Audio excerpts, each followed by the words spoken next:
Rajmane doctor काळा चौकीला साहेबांच्या बरोबर आमची 20 वर्षाची ओळख आहेच. पण 6 ऑक्टोबरला अशी ओळख झाली, आजाराला टर्न मिळाला. आजार सगळे खाली झाले. मी 1.5 वर्ष टाचदुखीनं आजारी होतो. टाच टेकत नव्हती, चाला येत नव्हतं आणि त्या 1.5 वर्षानं वाकडं चालल्यानं गुडघं दुखायला लागले. हे प्रोडक्ट घेतलं, मला स्वतःला 14व्या दिवशी टाच टेकायला आली. दुसरा मुद्दा, आई आमची 3 महिने दम्यासाठी महात्मा गांधी हॉस्पिटल परेलला तिथं ऍडमिट होती. दमा काय क्लिअर होत नव्हता. मुळात तिथे एसी हॉस्पिटल असल्यामुळे दमा जास्तच व्हायला लागला. दम्याच्या माणसाला एसी चालत नाही. मग तिनं तिथून काढली कामगार हॉस्पिटल, तिथेही 1 महिना गेली.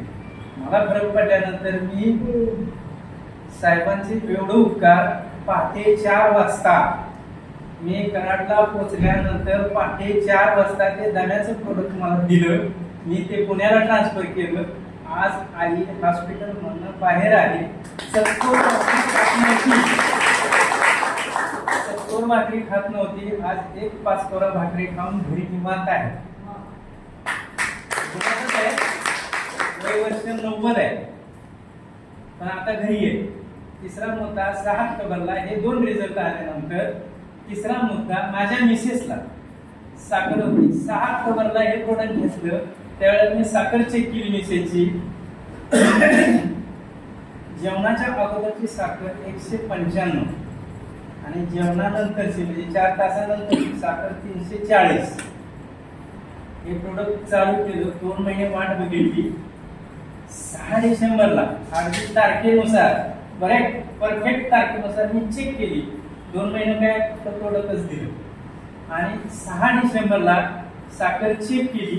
जेवणाच्या अगोदरची साखर फक्त 87 आली आणि जेवणाच्या नंतरची साखर 154 आली. घेऊन गेलो. डॉक्टरनी गोळ्या बंद केलेल्या आहेत. हे प्रोडक्ट आपण चालू आहे. आणि चौथा प्रोडक्टचा उपयोग शेतीसाठी वापरला. 26/12ला मी गव्हाला ती फवारणी मारली फेब्रुवारी 26/12/24ला आणि 6/1/25ला त्या प्रोडक्टचा फोटो काढून आणला. मी स्वतः गेलो. तेही प्रोडक्ट मला 4 वाजता साहेबांनी कराड स्टँडवर आणून दिलं. तर त्या 20 दिवसात इतकं प्रोडक्ट सुंदर आले, म्हणजे पीक सुंदर आले, बोलायचं काम नाही. तिथं आता सगळेजण उसाला प्रोडक्ट हे आपलं प्रोडक्ट मागायला लागलेले. सगळ्यांचे ऊस गेले की आपला तिथं व्यवसाय भरपूरच चालणार आहे. म्हणजे एवढे तर रिझल्ट आपले आहेत.